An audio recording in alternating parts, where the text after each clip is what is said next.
In prison, time doesn't move the same. Days feel like years and years feel like forever. Behind these walls are men serving life, some serving 3, gang leaders, killers, survivors, men the world forgot, but whose stories refuse to die. This is not Hollywood. No scripts, no heroes, just raw truth from some of the most dangerous prisons on earth. Stay tuned for our next exciting video on true prison stories with me, your host, Panama Red. Title: Inside one of Canada's most notorious prisons, Stony Mountain. Help this channel grow. Like the video, leave a comment, subscribe, and don't forget to turn on your notification for our next real-life prison stories. This helps us a lot. Thank you. The story begins inside one of Canada's most notorious prisons, Stony Mountain. On a freezing February morning in 2019, correctional officers at Stony Mountain Institution discovered something that would expose the truth about who really runs Canada's oldest federal penitentiary.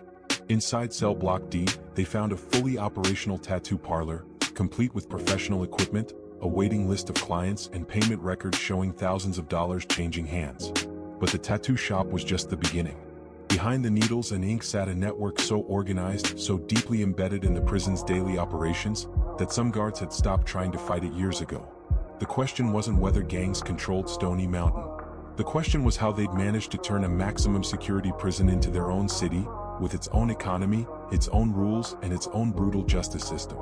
And the answer would reveal a reality that corrections officials had been hiding from the Canadian public for decades.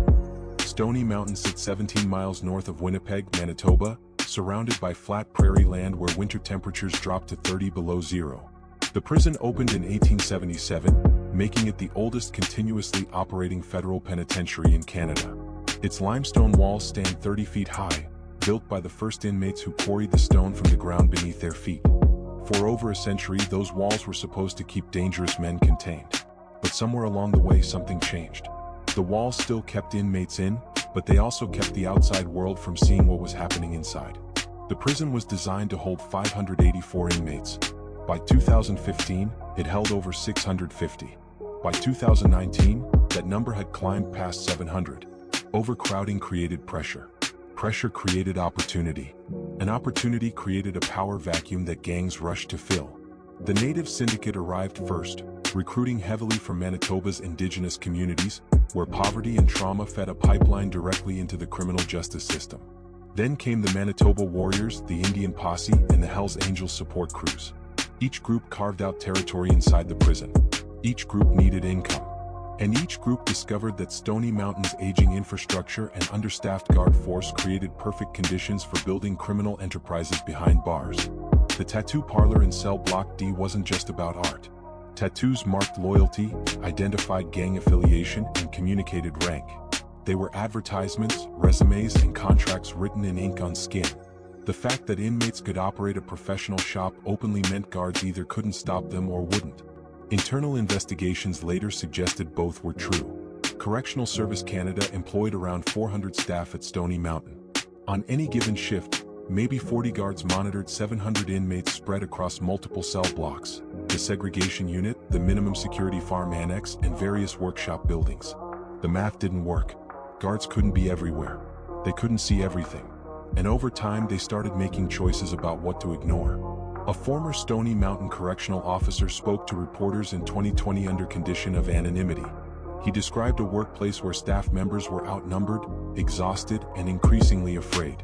Some guards developed working relationships with gang leaders, trading information or small favors for cooperation.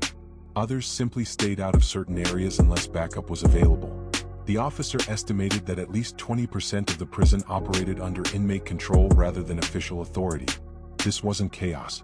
It was order, just not the kind written in the rule books. Gangs needed structure to survive inside. They established hierarchies, territories, and rules. Breaking these rules carried consequences that official disciplinary procedures couldn't match. In the prison's official system, an inmate might face segregation or loss of privileges. In the gang system, punishment was immediate and physical. This parallel justice system existed because it worked. It resolved disputes quickly, enforced debts, and maintained a brutal kind of stability that kept violence from spiraling completely out of control. But that's the message. These stories show you the real deal. Stay out of trouble. Stay free.